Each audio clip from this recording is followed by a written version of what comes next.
What's up, guys? Welcome to Cannabis Review TV. My name is Dane, and I have an interesting video for you guys today. I was down at the GOAT local radio station in Idaho Springs that transmits terrestrially and around the world, and I'm invited on every other week to talk about cannabis, a little segment called Stonehenge. This last week, I had my MacBook with me, and I recorded the segment. It's not the usual recording. The quality is a little bit lower, but I still wanted to upload it to the internet for you guys to just watch and enjoy.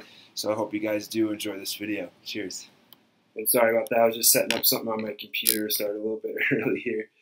So let's jump right into it. Right now, the DEA has cannabis on a controlled substance scheduling list. In 1970, they created a list of 5 different categories to drugs, Schedule 1 being the most dangerous, Schedule 5 being the least dangerous. Schedule 1 drugs have no medical benefit or medical value, and Schedule 5 drugs do have a medical value and low chance of risk dependency.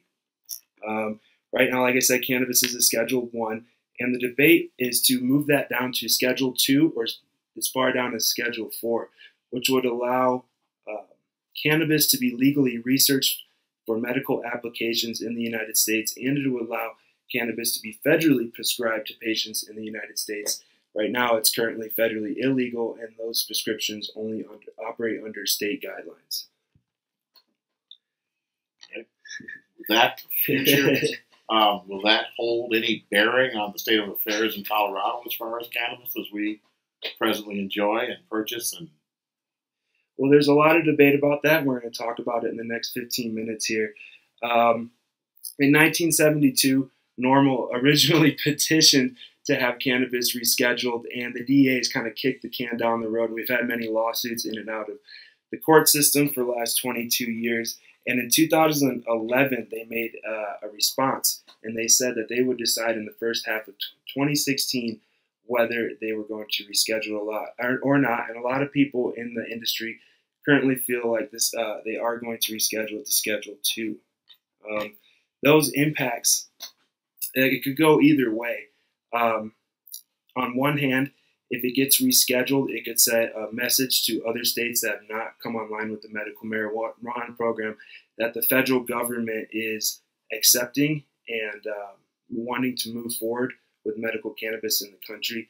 It could also completely dismantle the system that we see in place right now and move that system to a FDA, DEA regulated pharmaceutical model in which cannabis would be formulated and produced in pills and only prescribed through pharmacies similar to Vicodin, oxycodone, or other Schedule 2 or 3 substances that we currently are regulating.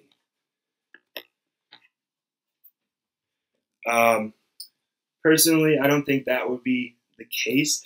Right now, the state systems are so large and economically entrenched, and they serve so many people that I don't think the federal government would have the resources to completely enforce Schedule 2 and repeal the state medical programs that we currently see operating in 23 states right now. So it could go both ways. It's still very much up in the air. Some people argue that changing it is nothing more than a symbolic move, and it would allow research and set a precedent for many states going forward. Or others believe that it's an attempt to federally completely dismantle the state systems of medical cannabis and replace them with a federally controlled system that regulates and oversees the testing and production of cannabis medicine going forward in the country. very good. Does it say any questions? Sorry, I was a little more prepared before I came on the air, but just kind of got caught off guard. Got a little stage fright there. Exactly. Yeah, you're all amped, man. You're full of information, just a wherewithal of information there, Dane. Are you okay? I'm hanging in there. We have seen in the late 80s, we have seen this happen one time, and that was with Marinol. Marinol was it's a synthetic version of marijuana, and it was a Schedule 1 substance. They moved it to Schedule 2. They had a couple court battles in the early 90s, and now it sits at a Schedule 3 substance. going over these, Schedule 1 substances include LSD, marijuana, and methamphetamine, and they are said to have no medical value, whereas Schedule 2 substances include hydrocodone, cocaine, Vicodin, and Ritalin. Those are said to have some medical value but pertain to high potential for abuse. So in all actuality, I think if we were to reschedule cannabis, we should set it down to a Schedule 4 or Schedule 5 substance, which is defined as drugs with low potential for abuse and a low risk of dependency.